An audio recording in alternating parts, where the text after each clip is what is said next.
নমস্কাৰ।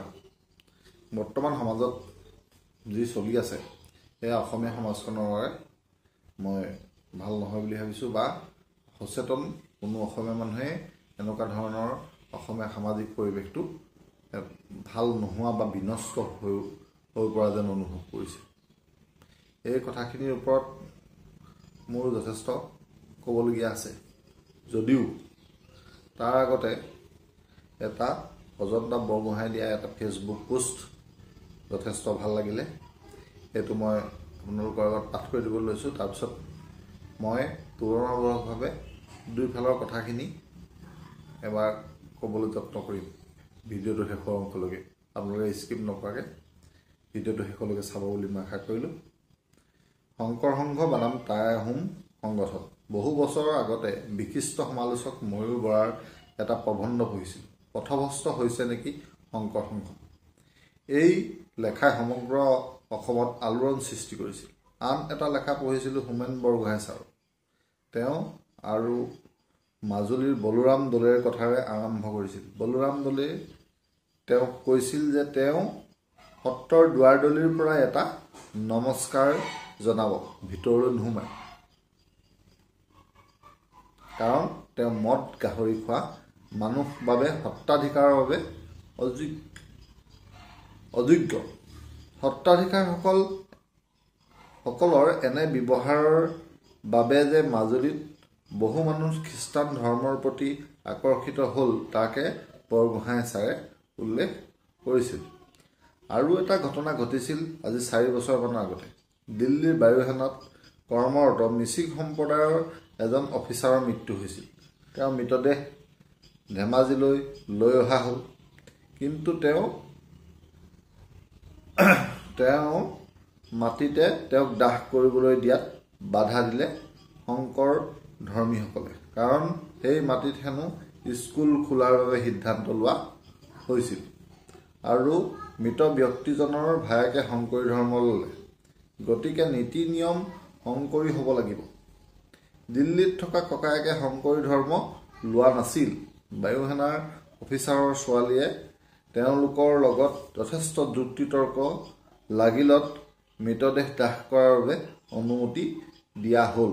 তাই বৰ দুখেৰে কৈছিল যে যি ঠাইৰ পৰা তেওঁৰ দেউতাক গৈ দিল্লীত কৰ্মৰত হ'ল, আজি তেওঁৰ নিজা ভেটিত মৃতদেহ দাহ কৰিবৰ বাবে অনুমতি লোৱা হ'ল, অথচ সেয়া তেওঁৰ নিজা মাটি ভেটি।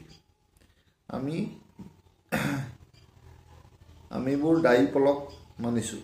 জোৰ জবৰদস্তি শংকৰী হ'বলৈ মোৰ দেউতা তেনে মানুহ নাছিল। আজি শংকৰী নোহোৱাৰ বাবে এই অৱস্থা। লখিমপুৰৰ আধাখিনি আহোম মানুহে ভকতনিৰ শৰণ লয়। আগৰ পুৰণি সাজৰ সকাম তেতিয়া নকৰিলেও হয় হেনো। অসমৰ বাহিৰত মহাপুৰুষ শংকৰদেৱৰ নামত 5খন আসন বহুওৱা হৈছে। তাৰে এখন আছে চণ্ডীগড় ইউনিভাৰ্চিটি। সেই বিশ্ববিদ্যালয়ৰ শংকৰদেৱৰ আসনৰ কোঅৰ্ডিনেটৰ আছিল য়াজানা ৰাবাত। এবাৰ মোক ছেমিনাৰত মতাত মই শংকৰদেৱৰ ওপৰত কোনো ধৰণৰ গৱেষণা কৰা নাই বুলি জনোৱাত বান্ধৱী য়াজানা ৰাবাতে ক'লে যে তই লেখক হিচাপে শংকৰদেৱৰ ছেমিনাৰত নাহিলেও কৰ্মশালাত আহি যা, আমাৰ ছাত্ৰ ছাত্ৰীসকল উপকৃত হ'ব।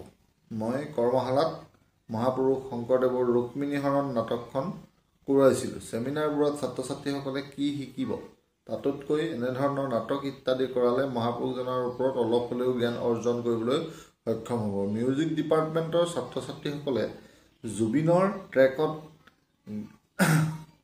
গোৱা হবে পাৰে পৰি হৰি ইমান ভক্তিৰে গাইছিল যে তাত মোৰ সেইদিনা চকু পানী ওলাইছিল। য়োজনা শংকৰদেৱৰ ওপৰত লিখা গ্ৰন্থ প্ৰায় 1 লাখ টকাৰ কিনি লাইব্ৰেৰীত গৱেষণাৰ বাবে ৰাখিব খুজিছিল, কিন্তু ইংৰাজীত লিখা। কিতাপৰ সংখ্যা যে 10,000 টকাৰো নাই তাকে দেখি তেওঁ বিস্ময় মানিছিল। এতিয়া আহোঁ অলপতে হোৱা শংকৰদেৱ অধিৱেশনলৈ। এই বিষয়ে আগতে উল্লেখ কৰিছোঁৱেই। শংকৰী সংঘৰ ভক্তসকলক কওঁ যে আপোনালোকে শংকৰদেৱক ভগৱান নবনাব। তেওঁৰ দৰে মহাপণ্ডিত গৱেষক এজন মহান মুনিক আপোনালোকে আমাৰ পূৰ্বপুৰুষৰ পবিত্ৰ অনুষ্ঠানলৈ অনাৰ আগত অপমানিত নকৰাব। মহাপুৰুষজনাৰ গৰিমা আৰু খ্যাতি যদি বিয়পাবলৈ আছে, আপোনালোকে মহাপুৰুষ শংকৰদেৱৰ ওপৰত অধ্যয়ন কৰক। শংকৰদেৱ অধিৱেশনলৈ গৈ লগে ভাগে ভাত খাই উঠি চীনা পুতলা কিনাৰ সলনি কণমানিহঁতৰ হাতত ধৰাই দিয়ক একোখনকৈ শংকৰদেৱৰ ওপৰত কৰা শিশু পুথি। আপোনালোকৰ মাজৰে এনে বহু গুণৱান ব্যক্তি আছে এনে পুথি লিখিবলৈ। নামঘৰত বহি জনাই নজনাই ভক্তিগীত কেইটা গাই দিলেই আপুনি এজন শংকৰ ভক্ত হৈ নাযায়। শংকৰ সংঘই কৰা সামাজিকমূলক কামবোৰ মনোনিৱেশ কৰক। মহাপুৰুষজনাৰ ওপৰত গৱেষণা কৰিবলৈ শংকৰ সংঘৰ পৰা সুবিধা লওক। পাঞ্জাবী ছাত্ৰ ছাত্ৰীসকল আহি শংকৰদেৱৰ ওপৰত গৱেষণা কৰিবলৈ আহি অসম পাইছেহি। এনেধৰণৰ গৱেষণামূলক কামত এনেদৰে তেখেতে গোটেই এখন দীঘলীয়া চিঠি লিখিছে, যিখনত শংকৰদেৱৰ বিষয়ে বা আহোম সংগঠনসকলে কি কৰিব পাৰে তাৰ ওপৰত কথা লিখিছে। এনেদৰে আমি কথাবিলাক চিন্তা কৰিব পাৰোঁ। এতিয়া আমাৰ যিটো বিতৰ্কৰ মূল কাৰণ হ'ল যে যিজন চন্দ্ৰ বৰুৱা নামৰ ব্যক্তি, তেখেতে শংকৰী সংঘৰ নিয়ম মানি তাত সোমাই তেখেত বৰ্তমান কি অৱস্থাত আছে বা সেই ঘটনাটো ভালদৰে কি হ'ল তেখেতৰ এটা বাইট টিভিত লোৱা দেখা পোৱা গ'ল, আৰু যিটোত তেওঁ সমস্যাটো সমাধান হ'ল বুলি ক'লে আৰু শংকৰী সমাজতে থাকিব তেনেকুৱা নিচিনা কথা এটা ক'লে। এতিয়া বাকীখিনিয়ে যুদ্ধ লাগি আছে, কিন্তু এইখিনিতে আৰু এটা আমি চিন্তা কৰিবলগীয়া কথা যে আমাৰ যিসকল সংগঠনে, মই যিহেতু নিজে এজন আহোম ব্যক্তি, গতিকে আমাৰ যেনেকৈ আমি নিজৰ ভাষা সংস্কৃতি বিকাশ কিমান সাধন কৰিছোঁ, আমি মেডাম মেফি পাতিছোঁ, আমি কিমানজনে টাই ভাষাৰ প্ৰাৰ্থনাটো জানো। মেডাম মেফি সংগঠনে পাতে, টকা পইচা তুলি শেষত গৈ গাহৰি সাজৰ ভোজটো খোৱাটোৱেই মূল হৈ পৰে। ইয়াত মানুহে আধ্যাত্মিকতা বিচাৰি পায় নে নাপায়? এইটো নিশ্চয় নাপায় বুলিয়ে ক'ব লাগিব। দুই এক জেগাত হয়তো পাবও পাৰে, কিন্তু মূলতঃ দেখিবলৈ গাহৰি সাজৰ এটা ভোজ শেষত হয়, সেইটোৱে আকৰ্ষণৰ কেন্দ্ৰ।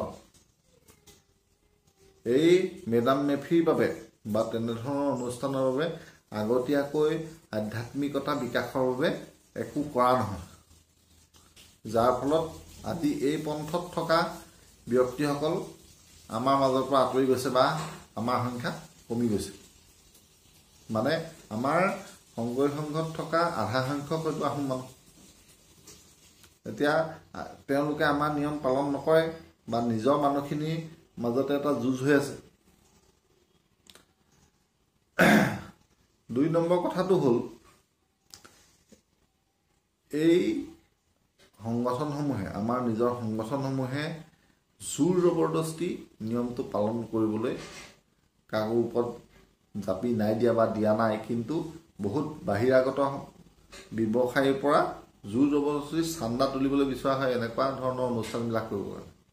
বহুতো জ্যেষ্ঠ ব্যক্তিয়ে সেই কথাবিলাকো বেয়া পায়, কাৰণ এটা আধ্যাত্মিক অনুষ্ঠান আয়োজন কৰিবৰ বাবে বাহিৰৰ বেপাৰীৰ পৰা বা তেনেকুৱা ধৰণৰ ব্যৱসায়ী আমি চান্দা পাতি সংগ্ৰহ কৰোঁ, যিটো মুঠেও হ'ব নেলাগে। এতিয়া আহোঁ শংকৰী সংঘৰ কথালৈ। এতিয়া এইকেইদিন যিহেতু বিতৰ্কটো চলি আছে তেওঁলোকৰ নীতি নিয়মৰ ওপৰত, আৰু কথাটো এনেকুৱাকৈ কোৱা হৈছে যে তেওঁলোকৰ ভিতৰত থাকিবলৈ নিয়মখিনি মানিলে থাকিবলৈ পাৰিব, থাকক, নহ'লে কাৰো জোৰ জবৰদস্তি নাই, আঁতৰি যাব পাৰিব। কথাষাৰ নোহোৱা নহয়, কাৰণ নিয়ম নীতিবিলাক পালন কৰিবলৈ মন নগ'লে আঁতৰি আহিব পাৰে। কিন্তু কথাটো হ'ল যে এই কেইদিনতে ওলোৱা কথাখিনিৰ পৰা মই জানিব পাৰিছোঁ যে কাতি বিহুত তুলসী তলত চাকি নজ্বলোৱা বা মেজি নজ্বলোৱা, আমাৰ বিহু তিনিটাৰে দুটাত তেওঁলোকে বাদ দিলে বুলি ক'ব পাৰি নেকি? যিখিনি মানুহে বেয়া পায় সেই কথাখিনি মই কৈছোঁ। এই বেয়া পোৱা বুলি নহয়, আমাৰ কৃষ্টি সংস্কৃতি ৰক্ষা হ'বনে নহ'ব? যদি নহয় আমি নিজকে কেৱল শংকৰী সংস্কৃতিটো জীয়াই ৰাখি পেলাই অসমীয়া কৰি থ'ব পাৰিম নে নোৱাৰিম? ইয়াৰ উপৰি আমি যিহেতু অসমীয়া হৈ জীয়াই থাকিব লাগিব, অসমত বিভিন্ন জাতি জনগোষ্ঠী আছে, প্ৰত্যেকটো জাতি জনগোষ্ঠীৰ লোক এই সংঘত আছে, তেওঁলোকৰ সংগত আছে, তেওঁলোকৰ প্ৰত্যেকৰে নিজস্বতা নাইকিয়া কৰি পেলোৱাটো উচিত হ'ব জানো? যিহেতু জোৰ জবৰদস্তি নাই বুলি আগতে তেওঁলোকেও কৈ আছে বা ময়ো কৈছোঁ ওলাই আহিব পাৰে বুলি, কিন্তু আজি এজন ধৰি লওক মানুহ সোমালে, তেওঁ ডেকা বয়সতে সোমালে যেনিবা শংকৰী সংঘত, তেওঁ মোৰ দৰে আহোম মানুহ, ভৱিষ্যতে তেওঁৰ সন্তানে যেতিয়া জাতি পৰিচয়টো বিচাৰিব, নিজৰ জাতি, আমাৰ জাতি সংস্কৃতি, আমাৰ চকলং, আমাৰ মেডাম মেফি এইবিলাক যেতিয়া বিচাৰিব আৰু যেতিয়া সেইটো ইয়াত বিচাৰি নাপাব, তেতিয়া তেওঁ নিজৰ জাতি পৰিচয়টো কেনেকৈ দিব? গতিকে এই কথাখিনিও ভাবিবলগীয়া।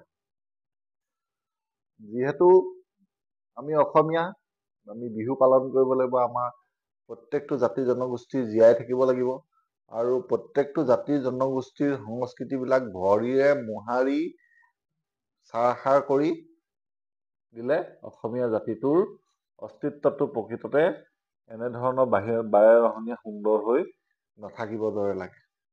যি কি নহওক, চন্দ্ৰ বৰুৱাৰ পৰা বিতৰ্কৰ সূচনা হৈ অসমত যি ভাই ভাইৰ মাজত এখন যুঁজৰ পৰিৱেশ সূচনা হৈছে, সেই যুঁজৰ পৰিৱেশটো নাইকিয়া কৰক, সকলোৱে শান্তিৰে বসবাস কৰক, তাৰে কামনা কৰিলোঁ। এই বিষয়ত আপুনিও আপোনাৰ মতামত জনাব পাৰে। ধন্যবাদ।